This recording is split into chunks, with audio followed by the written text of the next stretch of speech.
Hang on, just That changed he's it. property or something? Go ahead. What's that? That's all I got. He's property. Steffi, it looks like you want to say something. No, I was trying to find something. He wasn't let go. Property can't sue you. Yeah. Okay. When you look at this, they said several things. Number one, well, they said several things in relation to property. So let's start first things first. They said Dred Scott was not actually a citizen. Dred Scott was not a man. Dred Scott was property. Just like a donkey would be or a cactus would be. I believe the example that I had used in class was your car. Your car is your property no matter where you are. Your horse or your donkey would be your property no matter where you were. If you've got a cactus, your cactus is your property. Can your car sue in court? Can your horse sue in court? Could your cactus sue in court? Well, the answer is no. And they're saying that since Dred Scott is like property, like those just random items, then in fact he doesn't have the right to sue. So right there you've got issues. Now they went forward with this, and they could have just stopped right there. But they struck down the Missouri Compromise, and they basically said, your property is your property no matter where you are. And if you remember, I had drawn the map, and I had said, if your car is in Maine, if your car is in Florida, if your car is in Maryland, your car is your car, no matter whether it's north or south of this line. Well, the Supreme Court said, your slave is your property no matter where you are. You cannot take away somebody's property just because they cross a certain line in the country. And ultimately, this decision did not solve slavery. It led to the Civil War, which, as I said at the beginning, ultimately did solve slavery. So that's what Dred Scott was with this. If you look, and let me hit some articles and give you a chance to think just a second. But if you go into these Chapter 5 articles, we had the political correctness articles. And certainly have a good idea of these. Because, and I might need to scan this in because I think I added one more on here. But I'm going to make sure that this is clear and that this is straight. Y'all remember the DOA article, right? The Department of The old people. The Department of Aging, that's right. And this was from Iowa. And what did they do? It was offensive for old people, like death on arrival kind of thing. Yeah, there was an agency in Iowa that was known as the Department of Elder Affairs.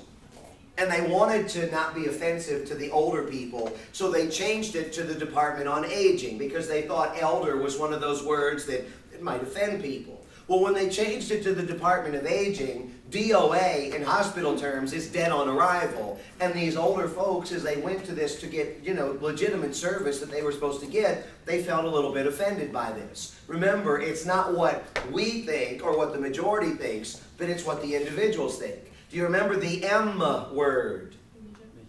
Yeah. Midget, as people begin to yell it out on film. Thank you. Yeah, so very much for this. What was the deal with the M word? They wanted to use little people instead of the M word. They did. Little People of America is an interest group, and they basically said that when it came to broadcast television, radio, these kinds of things, they said that the appropriate term was little people, little person, not the M word. And what did they equate the M word to? The N-word. They equated the M word for little people to the N word for black Americans. And they said if the N word is offensive to this group, the M word is just as offensive to us. And they wanted this change. Now again, I bet a lot of people don't think twice about the M word. And to be honest, I would be a little bit upset if I was offended by the N word to compare the M word to that, because there's nothing that, you don't hear about lynchings and hangings and these kinds of things of the little people in the past.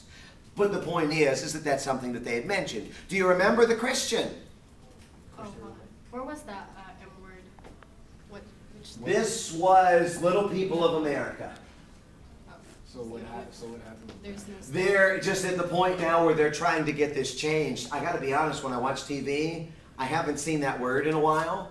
But then again, there's a lot of shows I watch that word wouldn't come up on. So I don't know if they've changed anything or I'm just watching the wrong shows. Do you remember the Christian?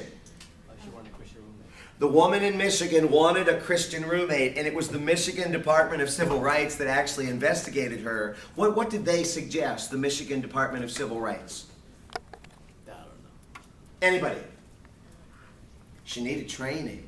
She needed training. She basically advertised, and we had talked about this, and I had asked you questions about, if you would feel comfortable with somebody, if you were religious, for example, and someone was a heathen, and they really didn't believe in your views, and you tried to live with them. I believe I had asked some people if they were heathen, would they feel comfortable living with a Christian?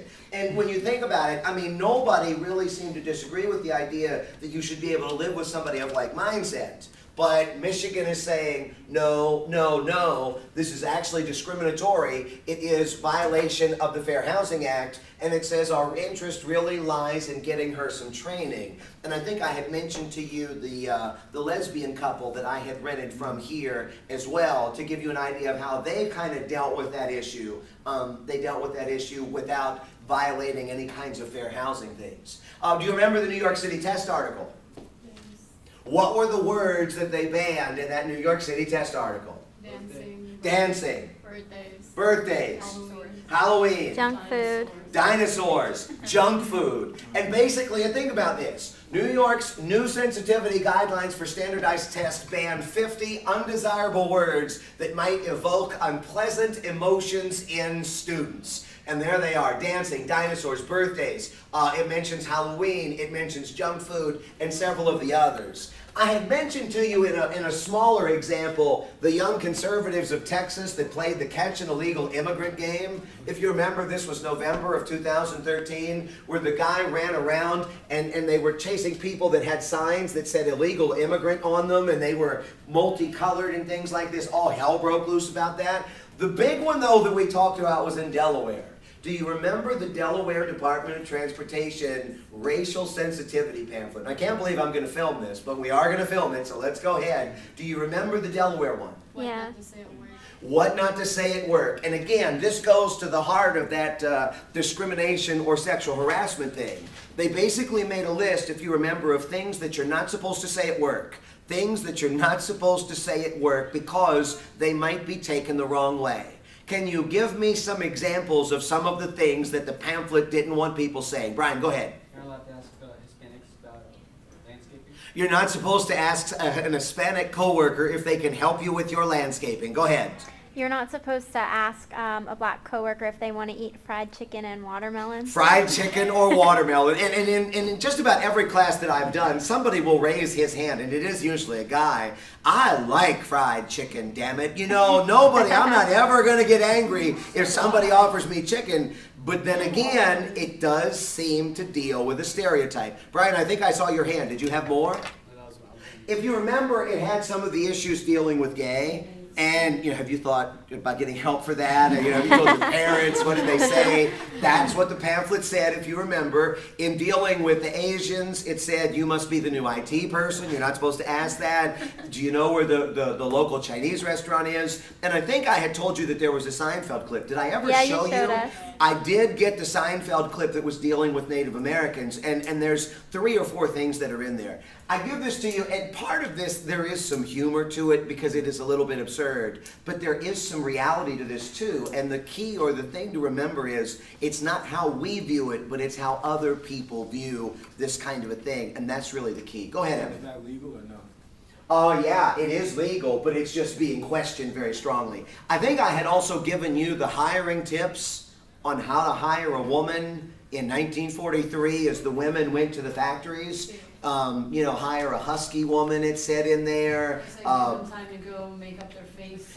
Give them time to make up their faces and fresh makeup and wash their hands, make sure their uniforms fit. And I believe we had a discussion about who is typically more concerned with the way that they look. Is it males or females? And I think a number of the males were very comfortable saying that females were like this in addition to some females. And then, of course, the females got upset, and then we had to ask the question about guys. And there were even some guys that admitted that they know dudes that are that way too. So it might be 6 one way, half dozen the other, but my experience has usually been more with the females being a certain way. I think I had also told you all the story about the tiramisu with the 2 forks. Yeah, and I'm not going to put that one on camera.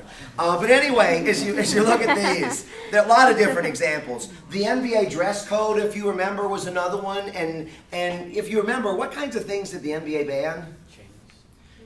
Tell me more. Do-rags, backwards hats. Do-rags, what's that? Wasn't it like hats, backwards or something. Hats cocked to the Cocked to the side, side, yeah. do-rags, wife beater or sleeveless tees, chains with gaudy pendants the approximate size and weight of a small child. I mean, and the NBA dress code didn't exactly say that, but I mean, it was the effect of it. Now, why the players, the black players, a lot of them in the NBA thought that this was discriminatory because it was targeting a certain race, it was targeting a certain look.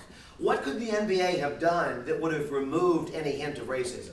Just told them what to wear. If they would have just told them what to wear, business casual, nice jacket, tie, these kinds of things, it would have been one thing. But when they started banning the headphones and the do-rags and all of these other baggy rumpled sweats, and it lists a lot of things in there.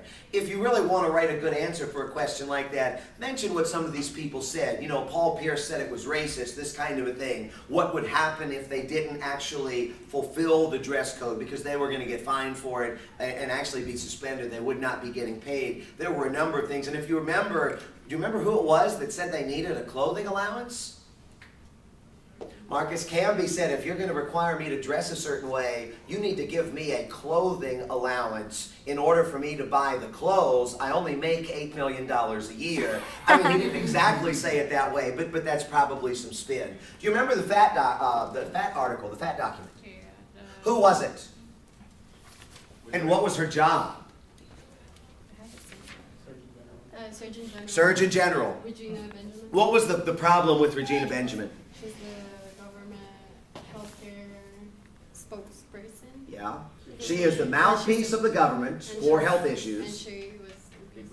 Yeah, she was technically, according to the government definition, obese. And I've told y'all on several occasions now, I'm obese as well, even though I have lost a sizable amount of weight this semester. I'm sure that y'all can tell, right? Can't you tell? Because somebody told me today she couldn't, but I'm not going to look at who it was. Anyway, for our purposes, yeah, I mean, obesity is that percentage thing. And if you remember, she was immensely qualified, Alabama doctor. She had given free care. She made house calls. First black woman on the American Medical Association. I mean, she's got a sparkling resume. But the number one health issue in the United States is? Obesity. Obesity. And if it's obesity and you have an obese woman there, this seems like a problem. Is it discrimination? Abso-freaking-lutely it is. But does it make sense? Because, you know, to be honest with you, it seems like there could be any, and I'd asked you the question about personal trainers. What did I ask you about personal trainers?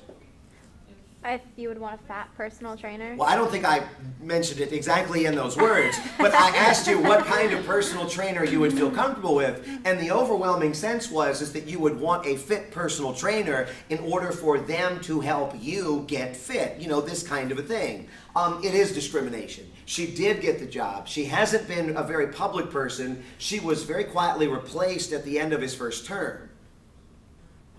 Aren't we supposed to change that with 2 minutes? I changed it already. Okay. Uh-huh. Good. I'm going to change it again in 2 minutes. Okay, I'm glad we have this all on tape. So anyway, the gist of it is that it is discrimination, but I'd asked you the question, you know, if somebody tells you not to smoke and then you leave the doctor's office and they're smoking out back, are you really going to listen to them? Is it really a good idea that Regina Benjamin would be overweight, telling people to lose weight? That seems like that's a problem. Do you remember what the article had suggested that would work if she did it as the Surgeon General?